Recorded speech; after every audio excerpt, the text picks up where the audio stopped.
Welcome to Truth Talk Live. All right, let's talk. The truth is, I can't hide it, I can't hold it no more. A daily program powered by the Truth Network. This is kind of a great thing, and I'll tell you why. Where pop culture, current events, and theology all come together. Speak Your mind. And now, here's today's Truth Talk Live host. The greatest crisis in the world today, friends, you might think maybe it's over in the Ukraine and the Russian war, the conflict there. Maybe it's in the Gaza Strip in Israel. And those are horrible events going on and a lot of bloodshed. But there's an untold crisis, Matt Chancy, Persecution Project Foundation, that we have no idea about. Listeners, I was shocked when you told me. We were trying to get Brad on a satellite phone. Brad Phillips is in the middle of it. There's piles and piles of people trying to get out that are on the banks of the Nile River, just like almost like in ancient Egypt. Tell us what's going on, Matt Chancy, PPF. Stu, thanks so much for having me on. Yes, you hit it. You hit the nail on the head. It is the worst humanitarian crisis in the world today. And it's sad because most Americans have no idea it's going on. You can barely find a news story about it. But it's been taking place since April 15th of last year. It's been rolling and getting bigger and bigger. And now, for instance, in the capital city of Khartoum, 90% of the industry is gone from where it was just before April of last year. The currency is in free fall, and over 10 million people have been displaced in a population maybe 40 million nationwide. It's 10 million and growing. And several 100,000 of those displaced people are Christians who are ethnic Nubians. They live in the southern Kordofan region, or they come from that region. And for whatever reason, they had moved to the city, like many people in the country moved to the city here to find better work or educational opportunities. And they were trapped in the city when the war began on April 15th, and they've been gradually trying to make their way out over the last several months and trying to stay in safe areas. And when those safe areas now become not safe anymore, they move to another area, and many of them are trying to head back to their ancestral lands in the Nuba Mountains because that's safe right now, comparatively safe. And so what we've been doing as Persecution Project is trying to help as many of those people who are not able to get out on their own. There's a lot of widows, a lot of orphans, a lot of elderly who just simply do not have the resources or the ability to hike for days and days and days to try to get to a safe area back to the Nuba Mountains. So what we've been doing is we've been working with our team on the ground to try to identify those people who really need our help and to get them out. And we're finding them in different places. Months ago, we did an emergency evacuation out of Khartoum itself. That is a very difficult place to work right now. And so what we're finding is there's other people who are making it out of the city, but they're getting trapped in certain areas because they just run out of resources or they just don't have the ability to move. Then there's no transportation. And one of those areas is on the White Nile River in a place called Rank, which is actually in South Sudan. So sometimes it's kind of funny how there's a sliver of land that goes way up into Sudan.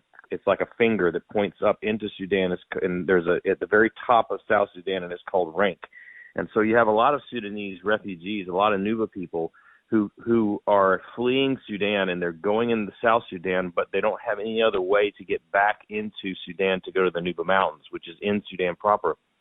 So they're working through this circuitous route to go kind of around down the river and up and around and then back into the Nuba. So we identified several thousand that are in that position right now. We have Brad is there now. He was yesterday.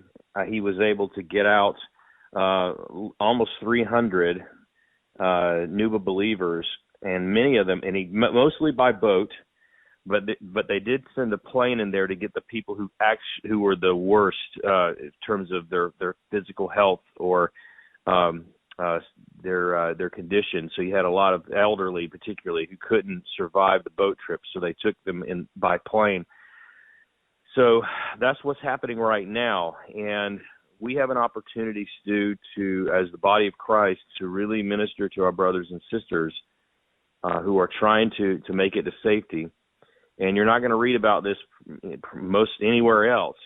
There have been very few stories. So we invite your listeners who partnered with us many, many times in the past. If they want to help us, they can visit our website, persecutionproject.org, and they can contribute to our relief and shelter program, which is funding our evacuation efforts right now. But any donation of any amount will just be fantastic. It's going to, at the price point to get one person to safety is around $240, $250. That's all obviously fluctuating depending on what mode of transportation we have to use and how many legs in the journey they have to take. How many stops they have to make. So we're just doing whatever we can to get as many people out. We need to raise right now. We need to raise around $250,000 to $300,000 to get out another 1,000 refugees. So any help that your listeners can provide will be extremely appreciated right now. And certainly we have, you can go to our website and sign up to receive updates. We just sent out an email today to let people know. We had a couple of photos and even an audio message from Brad, who was able to get us a little message via satellite just to give people an update about what's happening. Because you're not really going to find it on the major network news channels. So persecutionproject.org, you can sign up to receive our emails and newsletter, and we can keep you informed on how you can pray and get active for the persecuted church in Sudan.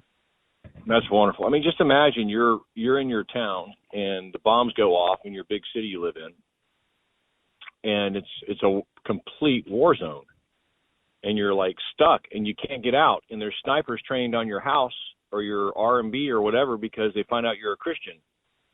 And so the Persecution Project, you are actively trying to help these dear souls get home or to get to a safe place. And the Nuba Mountains has been identified as a place that's safe, I guess, right? Is that right? That's correct. Matt Chancy, where people can go and get sanctuary. And there's a strong Christian community. A lot of Muslims are fleeing there, and they're getting the gospel. You guys are sharing the good news of Christ. Right. Talk about the evangelism when we come back from this quick break on Truth Talk Live. It's Stu Epperson here. We're going to talk a little more about this crisis that no one else is talking about right here on this show. Do not touch that dial. Back after this.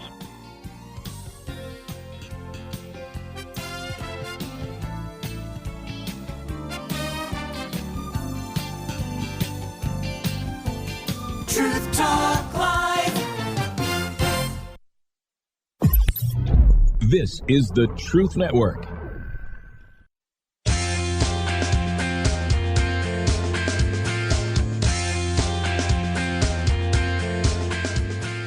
Sudan is on fire. There are all kinds of civil wars brewing. People are being killed, bodies in the streets.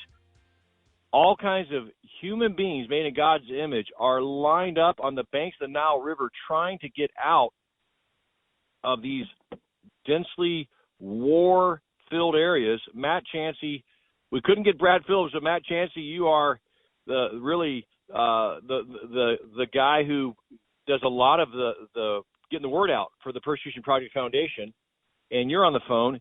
Talk about the severity of this, Matt, and how important it is in this time of need that we pray for our brothers and sisters in Christ in the Sudan and pray for great open doors for the gospel, because this is a prime mission field. That's correct, Stu. Thanks again for having me on to talk about this. With any crisis, there's also an opportunity, and sometimes crisis in our lives get us to change course and go where we should have gone from the very beginning. But it's God's mercy in our lives to bring suffering so that we can learn to trust fully in Him. And that's what's happening to our brothers and sisters in the Nuba Mountains. And the church on the ground is responding. There is a very vibrant and growing church in Sudan. I've been involved in this 25 years, and I've seen just the amazing growth of just the gospel message being spread throughout that country. In the Nuba Mountains of Sudan, the population when I first started going there in 2011 was, I believe it was around 1.5 million or so. Now there's about over 3 million. It's probably 3.5, closer to 3.5 million now, because just in the last 6 months we have seen over 400,000 refugees pouring out of other places of Sudan, trying to escape the fighting in the current war there, and then coming back to their ancestral home in the Nuba Mountains, because that area is relatively safe. There is, it is under the administration of the Nuba people. They have been fighting their own battle against the Islamists in Khartoum, the capital, and the central government there, who've been trying to wipe them out, but they've been but the Christians and the Nuba people have been successful. And it's a mixed community. There's Muslims and Christians there. But in that area, because they're all related together, blood is thicker than faith, and Islam is relatively new to that area of the world. Christianity is historic in that area, going way back, because it was a part of the Coptic church centuries ago. But over time, the faith was lost, and then when missionaries started going in the 1917, I believe, was the first modern missionary, they started converting. I think the first convert was in 1921 in a place called Habon, and that is the site of a Bible college to this day. So there is a lot of evangelism. There's a lot of growth of the church, and the church operates in these areas of the world, very remote and cut off from just any normal infrastructure that you and I are used to. The church really functions as the social safety net in these communities. And so that's what's happening right now. In the area of Rank, which is in the Upper Nile in South Sudan, it's a little sliver of land that pokes into Sudan. There's thousands of people who are Sudanese trying to escape the war. Most of them are Nuba, and they're trying to get boat passage to areas in South Sudan from which they can more easily transit back into the Nuba Mountains, which is right across the border. And so what the church is doing is seeking to intercede in not just prayer, but in active compassion by getting these people out. And so Brad Phillips, our president, is there on the ground right now. He was in Rank yesterday. And with him, of course, were several pastors who are a part of the consortium that distributes relief and shelter items that we're able to bring in through the giving of people like you and your audience who equip us. And then we take these items into the areas of need, and the church makes sure that those items get to the people that need them the most. And that's what's happening right now. So we're moving people, we're evacuating as many people as we can. And then comes the resettlement, where we're providing them with relief and shelter supplies, and of course, discipleship materials, Bibles, print Bibles, and audio Bibles, which are very popular as part of an evangelistic effort, because we want people to not just physically be blessed, but also spiritually. And this is what the church has been doing for years. So, yep, this is a need right now. You're not going to hear about it in the news. It's just not as interesting to the major networks as other items around the world, areas of crisis. But it's something that interests us, and it's something that interests the church, the persecuted church on the ground in Sudan. And it's a real opportunity for us to partner with them, not only in prayer, but in active compassion. Yeah, Matt, how encouraging is it? And I've been with you in the Darfur region of Sudan, and our listeners hearing this may just join us. Folks, there is an absolute crisis going on with millions of people displaced and trying to survive, trying to get food, trying to get water, trying to get medicine. And right in the thick of it, Brad Phillips is not on the phone with me now. Matt Chancy is, because Matt is stateside. That means he's in the U.S. with me. I'm on Truth Talk Live right now. I'm Stu Everson. Brad is there in an area called Rank. The Nile River runs through there, and there's thousands of people begging him, please take me to safety. Please, will you go in and get my family? Please, my sister just got killed by the radical Muslims or by this army or that army. And the Persecution Project is trying to help them with medicine and trying to get them to a safe area, which the Nuba Mountains, which is a largely Christian area, is a very safe area if we can get them there. And you're trying to get buses, you're trying to get transport. But Matt Chancy, how encouraging is it to look in the eyes of these people? These aren't beggars. These aren't freeloaders. These people work hard. They're industrious, and they love the Lord, and they're like praying for us that we'll wake up here in America, aren't they, Matt? It's probably the best prayer partner you can have is somebody who has been persecuted and who has so little compared to us, and yet they're concerned about us and they lift us up in prayer. And so over the years, we've been in this area just time and time again, growing these relationships, and they just literally become a part of your family. And so when they reach out to you and ask for help, they're not just waiting for you to show up and save the day. You show up and they're already doing the work, and they're just needing a little bit of help to get across the finish line. And that's what we do. A big problem for them might not be so big for us. If your family was in dire straits, you could probably scrape together a few $100 to get a ticket on a barge out. But for most people, that is incredible. That's, what they may make in a year. So if we can raise, $200 or $300, we can save a life. And that's really cheap when you consider what's at stake. And so that's one thing that attracted me personally to this work, is that we just don't realize sometimes how little it takes to do so much good. And it's not just the financial side of it. Just when somebody prays for you, you can really feel the difference. You can really feel loved. And that vapor of hope sometimes that you have to live on when you're going through a desert in your life, that's where these people are right now.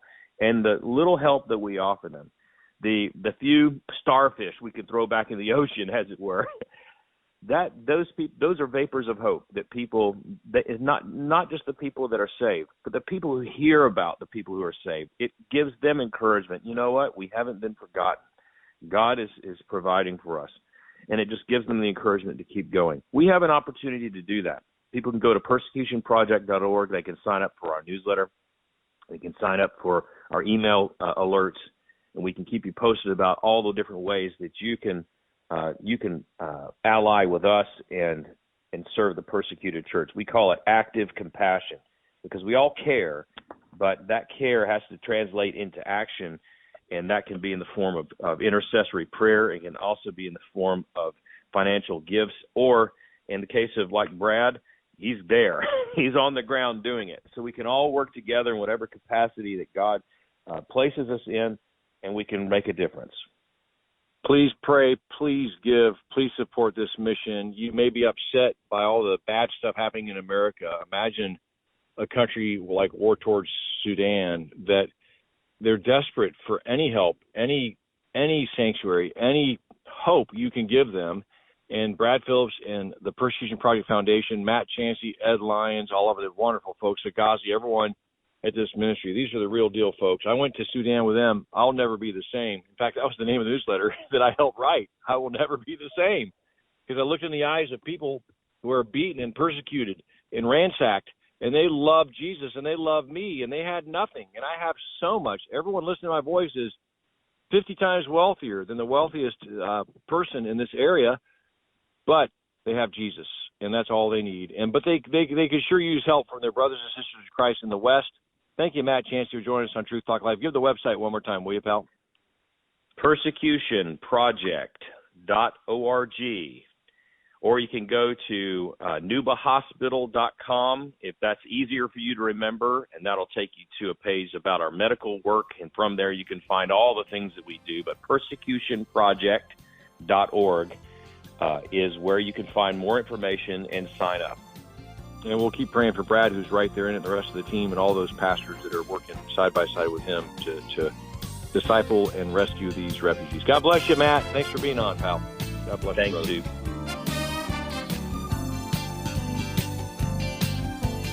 Truth Talk Live. This is the Truth Network.